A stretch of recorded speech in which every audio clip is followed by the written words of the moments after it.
لیکن ظاہر ہے ان کے لیے پھر ٹائم چاہیے، پھر جس کا انٹرسٹ ہو وہ ان باتوں کو دیکھ سکتا ہے اور اس طرح سے. تو میں نے صرف اشارہ اس لیے کر دیا تاکہ آپ کو یہ پیش نظر ہے کہ اختلافات کی بہت بڑی وجوہات اصل میں کچھ اس طرح کے معاملات بھی ہیں. ٹھیک ہے جی، آگے. سراپا فقر. اچھا صوبیہ یہ کوشچن ہے ایک، تو اگر یہ لے لیں پہلے جی جی، ابھی کا کوشچن ہاں جی. جی ابھی آپ کوشچن کر لیں.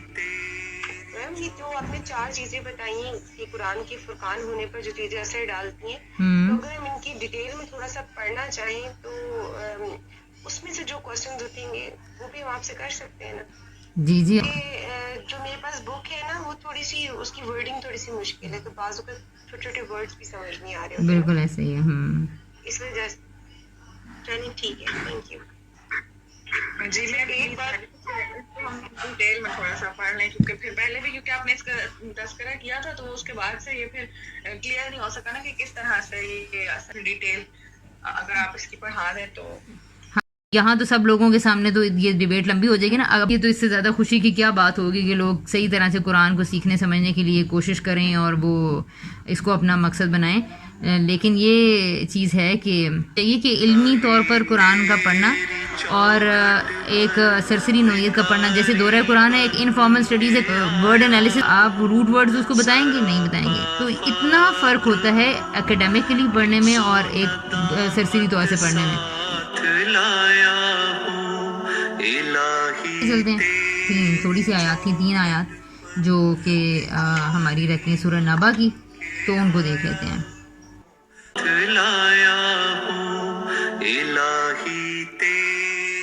ایک بات میں بھی پوچھنا چاہ رہی تھی کہ ہم کہتے ہیں کہ قرآن میزان ہے اور فرقان ہے، مجھے مطلب اس کا تو مجھے بہت اچھا وہ لگا تھا جو کہ کوانٹٹی چیک ہے، کوالٹی چیک. اچھا تو اب یہ جیسے میرے پاس جو قرآن ہے تو اس میں لکھا ہوا ہے اما یتساءل، تو کہتے ہیں یہ لوگ آپس میں کس چیز کے بارے میں پوچھتے ہیں؟ اس بڑی خبر. اچھا اب انہوں نے اس بڑی خبر کوئی ایک نہیں لکھی، انہوں نے کہا ہے کہ قیامت بھی ہو سکتی ہے اور قرآن بھی ہو سکتا ہے. اچھا اس طرح بہت ساری جگہوں پہ ہم اپنا قرآن، اس سے ہم یہ بھی مراد لے سکتے ہیں اور یہ بھی. تو اب جیسے یہاں بھی یہی لکھا ہے کہ اس بڑی خبر یہ بڑی خبر قیامت بھی ہو سکتی ہے اور قرآن بھی. تو یہ کیا ہے پھر؟ مطلب ایک چیز کو پن پوائنٹ کیا گیا ہے یا پھر اسی طرح اللہ تعالیٰ بھی 2-3 چیزیں ایک وقت میں. کل جو مثال تھی کہ یہ بچہ کیوں اتنا رو رہا ہے، اس کو کیوں کچن میں اتنا کچھ پڑا ہے، ٹھیک ہے، تو اس سے ہمیں پتہ چل جائے گا کہ بچہ کسی چوٹ کی وجہ سے، کسی درد کی وجہ سے، کسی لڑائی کی وجہ سے نہیں رو رہا، کیونکہ اس کی اگلی بات کہا گئی ہے کہ کچن میں اتنا کچھ تو پڑا ہے، تو اس کا مطلب بچہ بھوک کی وجہ سے رو رہا ہے. تو اس دن یہی بات ہوئی تھی کہ 3 سے 4 یا 5 رائے تو بہت سارے مفسرین اس سے بچنے کے لیے دے دیتے ہیں کہ جی کچھ علماء نے یہ رائے دی ہے، کچھ علماء نے یہ رائے دی. ہم نے یہ سمجھا ہے کہ شاید اس سے تو فرقہ بازی کم ہو جائے گی کہ ہم سب کی رائے لے لیں، لیکن وہ یہی سمجھایا گیا تھا کہ کانٹیکسٹ میں دیکھیں آگے بات کیا ہے، پیچھے بات کیا ہے، اگلے الفاظ کیا کہہ رہے ہیں، اگلی آیات کیا کہہ رہی ہیں. اگر میں کہہ رہی تھی بچہ کیوں رو رہا ہے، اس کو پٹی لگاؤ، تو صاف پتہ لگ جاتا ہے کہ چوٹ کی وجہ سے رو رہا ہے، ٹھیک ہے. اگلی جو بات ہے یا جو پچھلی بات ہے وہ اس کانٹیکسٹ کو مزید واضح کر دے. تو اگر چلے آپ کے پاس 3 سے 4 رائے بھی آ گئی ہے نا، تو یہ بھی علماء کا آپ کے اوپر ایک احسان ہے. میرا کام ہے کہ ہم اپنے لیے اس کو پن پوائنٹ کریں، اس کو ہم اس فرقان میزان کے اس پہ جائیں. آپ کو ہو سکتا ہے کہ اس میں تھوڑی آپ کے تدبر اور اس کے ساتھ چینج کے ساتھ تھوڑا بہت آپ کی رائے بڑھتی رہے، لیکن آپ 8-8 10 رائے نہیں لے سکتے. ایک ہی رائے کو مقدم رکھیں گے یا اسی کو سمجھیں گے کہ یہ جی آگے جو باتیں ہو رہی ہیں اس سے پتہ چلتا ہے کہ یہ قیامت کے بارے میں کہہ رہے ہیں. یہی وہ طریقہ کار ہے قرآن کو سمجھنے کا جس طرح کہ ہم عام دنیا کی کتابوں کو باقی طور پہ سمجھتے ہیں. اور یہ ضنی نہیں ہے، یہ جو زبان اپنی بات پوری طرح کنوے کرتی ہے اور اتنے اسٹرانگ میکنزم سے اور اتنے سائنٹیفکلی کرتی ہے کہ اس کو ریجیکٹ نہیں کیا جا سکتا، جیسے کہ یہ والی ایگزامپل بچے والی ڈسکس ہوئی تھی. ٹھیک ہے، تو اس میں زیادہ آگے بھی جانے کی ضرورت نہیں ہے یتساءلون، بلکہ دوسری چیز میں پتہ چل گیا کہ ان نبأ العظیم کے بارے میں وہ لوگ سوال کر رہے تھے جس کے بارے میں وہ اختلاف میں پڑے ہوئے تھے، اور اسی کے بارے میں اللہ تعالیٰ کہے تھے کہ تمہیں ان قریب پتہ چل جائے گا. اچھا جی، پھر اس کے بعد ایک یہ چیز ہے کہ جہنم والوں کے بارے میں پڑھا ہم نے، جنت والوں کے بارے میں پڑھا کہ یہ سارے لوگ آخر کار اس دن جان ہی لیں گے اس دن کی حقیقت کو. اچھا آخری جو میں بات آپ کو کہی تھی، اب یہاں سے دیکھیے گا، رب السماوات والارض وما بینہما الرحمن لا یملکون منہ خطابا. تھوڑا سا ورڈ انالیسس دیکھتے ہیں. ربی را بابا، اس کا روٹ ورڈ ہے، را بھی اندر ہی موجود ہے، ترتیب سے بابا آ رہا ہے. سماوات میں سین میم واو الف لام اس کو خاص کرنے کے لیے ہے، اور سین میم واو سمو آپ کو پتہ چل رہا ہے، ٹھیک ہے، آسمان، اور وا اور الارض الف لام نکال دیں تو الف اور را اور ضاد از زمین، ٹھیک ہے، ہو گیا، وال حرف ہے، ما حرف ہے، بینہما بینا اور ہما کو ملا کر بنا ہے، بینہما درمیان میں ان کے، اور الرحمن آپ جان چکے ہیں، راہا میم اس کا روٹ ورڈ ہوگا، لا ورڈ ہے نہیں، یملکون کا روٹ ورڈ یہ جو یا ہے، یا وہ، اور میم لام کاف ملک، اور ملک اختیار، پاور، طاقت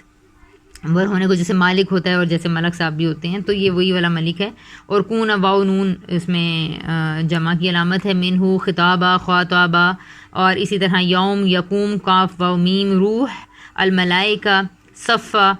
صاد فافا، تو کوئی بھی اس میں نیا ورڈ نہیں ہے۔ اب یہ پیراگراف آپ خود پڑھیں گے۔ اچھا جی، who will volunteer؟ یہ ظاہر آپ نئے لوگوں کو کہہ رہی ہوں گی۔ جی ظاہر ہے جی، صاد فا فا لا یتکلمون کلام سے کاف لام میم، مائدہ اور رباب یہ لوگ بھی ہیں، ان سے بھی ذرا کوشچن کیا کریں، ذرا یہ جاگیں یہ لوگ نا۔ جی ٹھیک ہے، کل کاف لام میم، پھر ہے من ازن حمزہ زال نون، ازن اجازت کو کہتے ہیں، لہو الرحمن راہ میم وہی ورڈ ہے، پھر قولا قاف واو لام قول، قول ہم بات کو کہتے ہیں، یہ بھی وہی والا قولا ہے، ثوابہ سواد واو با نظر ہی آ رہا ہے اس کے اس سے۔ اچھا جی، اور پھر اس کے بعد ہے ذالکہ الیوم الف لام ہٹا دیں، یا واو میم، الحق میں الف لام ہٹا دیں، ہا قاف قاف کیونکہ قاف کے اوپر تشدید ڈلی ہوئی ہے، ٹھیک ہے، حق، اور پھر اس کے بعد ہے جی فمن، فا الگ ورڈ ہے، من الگ ورڈ ہے، تو جو کوئی شاء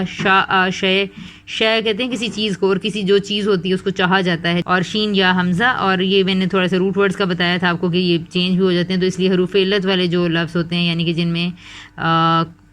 ووبل ساؤنڈز آ جاتی ہیں اس کے کو بے شک آپ نہ کریں کنفیوژن سے بچنے کے لیے، بہت چھوٹے سمپل ورڈز میں جہاں سے نکالنا آ جاتے ہیں وہاں سے لے لیں۔ پھر اتخذ میں اخذ کرنا، یہ بھی عام اردو میں بولتے ہیں اخذ کرنا، لینا کسی چیز کو، الی ربہ مآبا، ترتیب سے دیکھ لیں کہ حمزہ اور واو اور با موجود ہے اس کے اندر، انا تھا اور الف تھا، نا بے شک ہم، انذرنا نذر وہی عام اردو کا لفظ ہے، کم ضمیر کے لیے آتا ہے جو السلام علیکم میں بولتے ہیں، تو کم آپ سب پر، ٹھیک ہے جی، عذاباً عین ضاد با عذب، اور کرینہ قریباً جون سا ہے یہ بھی اردو کا ورڈ ہے، قاف را با قرب، یوم ینظر نظر یہ بھی اردو کا ورڈ ہے دیکھنا، المرء ہاں عربی میں کہتے ہیں آدمی کو، ما قدم تھا، قدم بھی اردو کا ورڈ ہے، اور جب ہم قدم رکھتے ہیں تو ہم آگے جاتے ہیں، ٹھیک ہے، تو قدم تو پیچھے جانے کے لیے بھی آتا ہے اور آگے بھیجنے کے لیے بھی آتا ہے، یعنی جو آگے بھیجا جاتا ہے وہ بس وہ چلا گیا، اور یدا ید آپ کو پتہ ہے یہ ہاتھوں کو کہتے ہیں، یدین ید یدا دو ہاتھ، ہو اس کے جیسے ہم کہتے ہیں رضی تعالیٰ عنہ، تو ہم ابو بکر کے لیے رضی تعالیٰ عنہ کا لفظ استعمال کرتے ہیں، ہو کا مطلب ہوتا ہے وہ مرد، تو یداہ اس کے ہاتھ، و اور یقول قول وہی ورڈ، اور کفر کافرا چھپانا، اور یا لیتنی لیتا جیسے ہم کہتے ہیں ہائے استعمال کرتے ہیں، تو یا لیتنی عربی میں اس کے لیے استعمال کرتے ہیں، تو لیتا کا ورڈ ہے یہ، لام یاتا یہ ان کا ایک عام اسلوب تھا جو جس میں کہ ملامت حسرت کے لیے جو آتا ہے، کن لفظ ہے اس کو آپ کو یاد کرنا پڑے گا، اور ترب تارابا مٹی کو کہتے ہیں، اور تراب بھی آپ نے سنا ہی ہوگا، تو یہ خیر اس کا ورڈ ہے۔ اس کو ترجمہ دیکھیں، اس میں فہم میں کیا بات اس میں ذرا کنسیڈر کرنے کی ہے کہ جنتیوں کے ذکر کے بعد اللہ تعالیٰ نے ایک اور جنت اور جہنم کا ذکر کرنے کے بعد بہت بنیادی بات اللہ تعالیٰ نے ایک واضح کر دی ہے کہ رب السماوات والارض وما بینہما الرحمن لا یملکون منہ خطابا، کہ ساری زمین اور آسمان اور جو کچھ اس کے درمیان میں ہے وہ رحمان کے قبضے میں ہے، وہ رحمان کی ہے، اور اس دن کوئی بھی شخص اس سے لا یملکون وہ مالک نہیں ہو سکے گا منہ اس سے کوئی بھی بات کرنے کے لیے، یعنی کہ زمین اور آسمان اور اس کے درمیان کی ہر چیز۔ یہاں پر ایک اور بڑے مزے کی چیز ہے کہ لفظ آیا ہے رحمان آیا ہے، اور رحمان سے آپ کو پھر وہی بات ہے کہ ہمیں ذہن میں آنا چاہیے کہ عدل قائم ہوگا، یعنی کہ جو زیادتی کر کے انسان آیا ہے نا، تو اب زمین اور آسمان کے سارے ریکارڈز اس کے پاس ہیں، اور اب وہ رحمان کیا کرے گا، مظلوموں کو انصاف دلائے گا اور وہ عدل قائم کرے گا۔ تو اس دن ایسا وہ خدا ہے جس کے پاس یہ ساری چیزوں کی قدرت کلی طور پر اس کے پاس ہوگی۔ رہا انسانوں کا معاملہ جو آج سمجھتے تھے کہ ہم سفارش کر کے ہم کسی چیز کو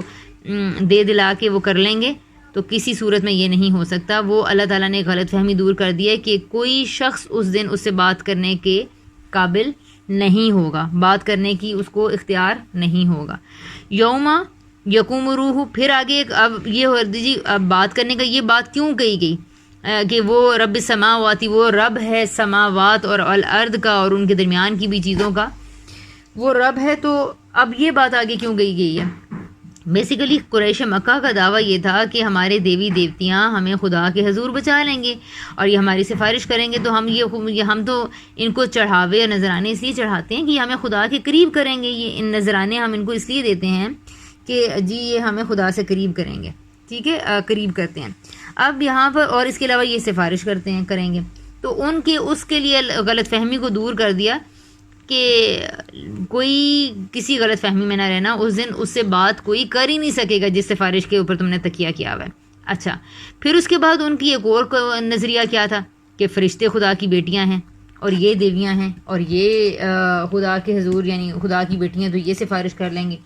اچھا، اس کانسیپٹ کو بھی اب آگے اللہ تعالیٰ نے لے لیا کہ افراد کے بارے میں بھی بھول جاؤ، بتوں کے بارے میں بھی بھول جاؤ اور فرشتوں کے بارے میں بھی بھول جاؤ. فرشتوں کا حال تو یہ ہوگا کہ یوم یقوم الروح والملائکہ، دن فرشتے، روح یعنی جبرائیل امین اور الملائکہ اور دیگر تمام فرشتے تو خود صف در صف لائن بنا کر کھڑے ہوں گے. ٹھیک ہے جی، فرشتوں کا بھی عالم اللہ تعالیٰ نے بتا دیا تاکہ کسی غلط فہمی میں سارے لوگ نہ رہیں. فرشتوں کے بارے میں بھی ان کا کانسیپٹ ٹھیک کر دیا. پھر اس کے بعد آگے ایک اور چیز آ رہی ہے کہ لا یتکلمون الا من اذن لہ الرحمن وقال صوابا، تو کوئی بھی بات نہیں کر سکے گا، کوئی بھی کلام نہیں کر سکے گا مگر صرف وہ کر سکے گا من جس کو اذن اجازت دی جائے گی. ٹھیک ہے. اچھا، اب یہاں سے پھر ایک ایسے لگتا ہے کہ لوگ تو ایسے ہوں گے جو کہ بات کر لیں گے، جو کہ جن کو اجازت ملے گی، تو ہو سکتا ہے کہ ان کو اجازت مل جائے ان کے دیوی دیوتاؤں کو ایسے جو انہوں نے بنائے ہوئے تھے کہ سفارش کر لیں گے، یا جیسے ہمارے ہاں تصور ہے کہ ہمارے بزرگ ہمیں بخشوا لیں گے اور ہم فلاں کی بیعت کریں اور فلاں جگہ پہ چلے جائیں تو ہماری شفاعت ہو جائے گی. تو یہاں پر اللہ تعالیٰ کہہ رہے ہیں نہیں، من اذن لہ الرحمن، جس کو رحمان اجازت دے گا، وقال صوابا، اور وہ صحیح بات کہے گا. اس کی مثال یوں لی جا سکتی ہے، مثلا یہ کہ آپ کسی کمپنی کے ڈائریکٹر ہوں اور آپ نے کسی جنرل مینیجر کی سلیکشن کرنی ہو، تو آپ سے کیا امید کی جائے گی کہ آپ کس کی سفارش کے لیے کہیں گے؟ کیا آپ کسی ایسے بندے کی سفارش کے لیے نام لیں گے جو کہ نالائق ہو یا جس کی ڈگری مکمل نہ ہو یا جو امانت دار نہ ہو یا جس کو کام ہی نہ آتا ہو؟ تو اس لیے اللہ تعالیٰ بھی جس شخص کو سفارش کرنے کے لیے اجازت دیں گے وہ ایسا رسپانسبل شخص ہوگا جو اس عہدے کے لیے اس کے اہل ہی کی سفارش کرے گا. لیکن ہم لوگ دنیا کے معاملات میں تو بڑی عقل سے کام لیتے ہیں،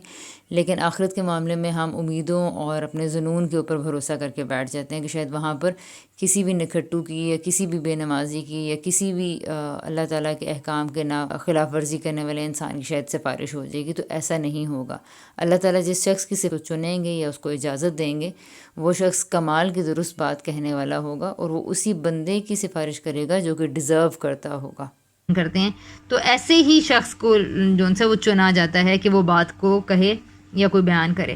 تو یہاں پر اللہ تعالیٰ نے ایک بہت بڑا کانسیپٹ کلیئر کر دیا ہے کہ اللہ تعالیٰ کے سامنے اگر کسی کے ذہن میں کوئی تصور شفاعت کا بیٹھا ہوا ہے تو یہ ذہن میں رکھیں کہ شفاعت کوئی اس دن نہیں کر سکے گا. اصول نمبر 1. نمبر 2 یہ کہ اگر شفاعت کوئی کر سکے گا، اچھا فرشتے بھی شفاعت نہیں کر سکیں گے، دیوی دیوتا بھی نہیں کر سکیں گے، انسان بھی نہیں کر سکیں گے، کلی اختیار رب کے پاس ہے. کوئی خطاب کر ہی نہیں سکتا ہے رب کی اجازت کے بغیر، کیونکہ اس دن کا مالک یوم الدین اللہ تعالیٰ ہیں، تو خود اپنی مرضی سے تو کوئی بول نہیں سکے گا. فرشتوں کے بارے میں ذہن میں آتا ہے بڑی طاقتور مخلوق ہیں. پھر فرشتوں کے بارے میں تصور بھی تھا یہ قریش مکہ کہ وہ اللہ کی بیٹیاں ہیں، یا ان کے بارے میں بھی بتا دیا کہ وہ تو خود اس دن صف در صف کھڑے ہوں گے. ان کی تو اپنے اوپر خشیت کا یہ عالم ہوگا کہ وہ ذرا بھی رولز کو وائلیٹ نہیں کر سکیں گے. جو صف در صف کھڑے ہونا وہ ڈسپلن کو ظاہر کرتا ہے نا، تو ڈسپلن تو وہی رہتا ہے جس کے اوپر کوئی اپنے آپ کو کسی خوف سے جو اپنے آپ کو ڈسپلن کر رہے، اٹ مینز اس کے اوپر کوئی اور اتھارٹی ہے، تو وہ تو خود ان کا یہ حالت ہوگی. اچھا، پھر اس کے بعد آتا ہے کہ پیغمبر کے انبیاء بھی نہیں بات کر سکیں گے، کیا وہ بھی سفارش نہیں کر سکیں گے؟ اور کیا صالحین کی شفاعت کے بارے میں جو ہمیں خبر ملتی ہے تو اللہ تعالیٰ کہہ رہے ہیں ہاں وہ لوگ کلام کر سکیں گے جن کو خدا اجازت دے گا. اچھا، خدا اجازت تو کیا پتہ فرعون کو بھی دے دے؟ نہیں،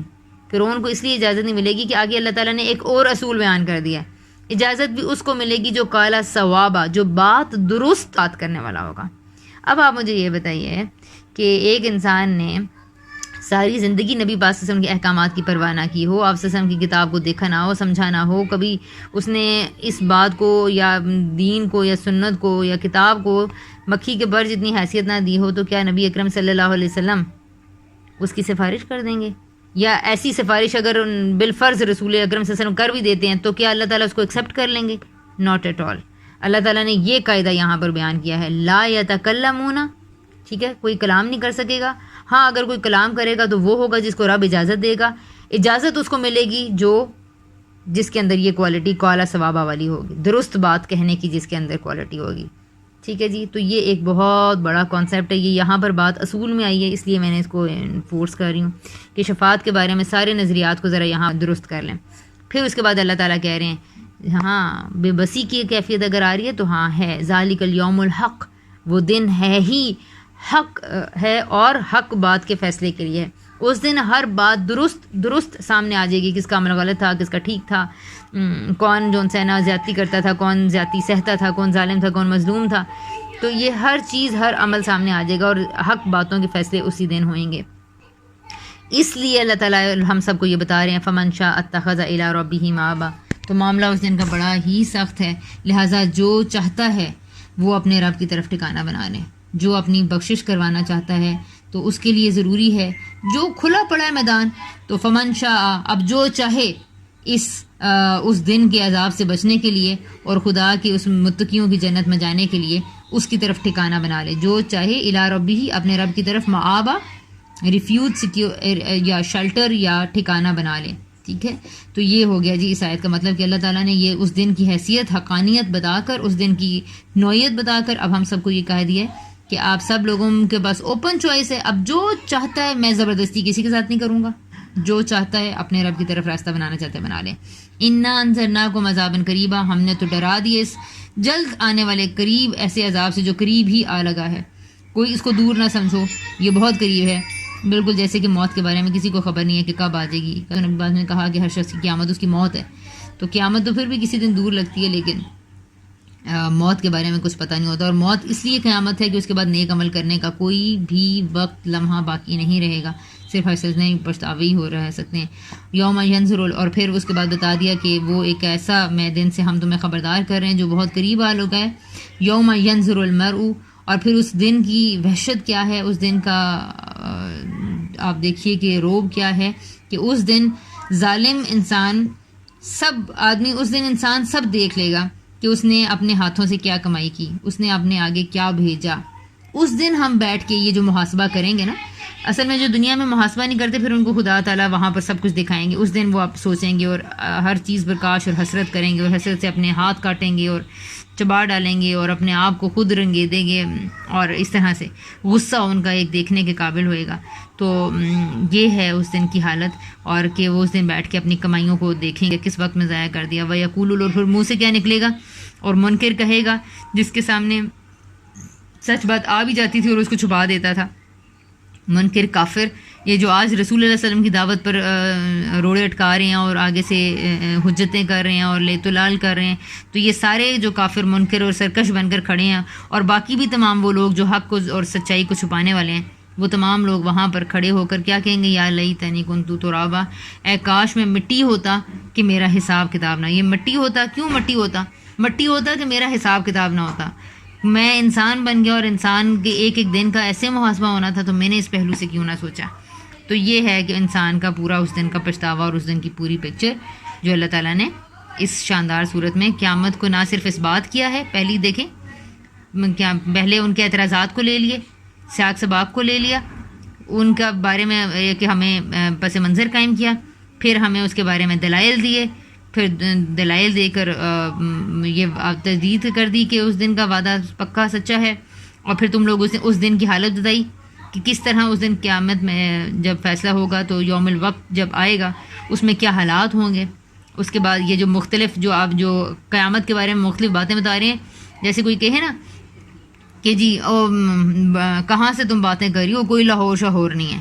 تو آپ کہیں کہ لاہور کیا قلعہ تمہیں نہیں پتہ، کیا تم نے شاہی قلعہ نہیں دیکھا ہوا، کیا تم نے شالیمار نہیں دیکھا ہوا، کیا تم نے مینار پاکستان نہیں دیکھا ہوا. تو آپ یعنی اس کے سامنے ایسی چیزیں لا کے کھڑی کر دیں جس کے بعد انکار ممکن نہ رہے. تو وہ جو روزے قیامت کو جھٹلا رہے تھے تو اللہ تعالیٰ نے سارے قیامت کے جہنم کے احوال لا کے کھڑا کر دیے کہ اس کو جھٹلاتے کیا ہو. ان جہنم مکانت مرصادہ، اس دن جہنم تمہارے انتظار میں کھڑی ہوگی.